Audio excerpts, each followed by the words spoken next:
Ngaium ka pianna Zogam nun tilang sa komen kap. Zile zil khom lau kewa kasak khille le he thim mai.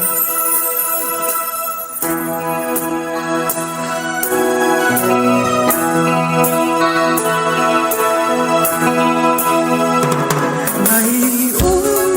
ka pianna Zogam buang su mai tiếng in nó phật thầy bùa cùng su về in mi lệ thà đê cùng đi hay đắng xe sạch mà lệ nhàn đá phiêu đó đúng có bằng khó ta hi khăng khát rất sâu để kia những mùa sinh em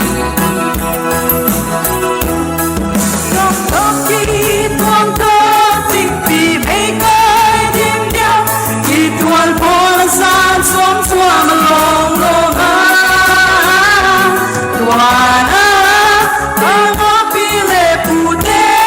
son đó lùng thật tươi mà người lòng không ta hân khắc tiền soi ăn đi ngày các pianna Zogam buông sự bay tiếng in nó phật thầy buông cùng su bay in mi lệ thà đê cùng đi hay đắng xe xích mà lệ nhàm đá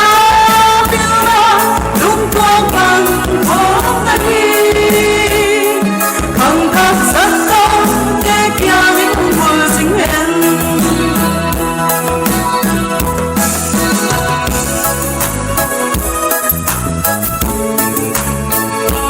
góc pianna Zogam áo sân anh xinh xinh nàng hoa muốn đá hoang nhẹ về khoang kinh tế dù mà tăng qua cái tuan quốc tế tình đúng tôi và nghĩ là có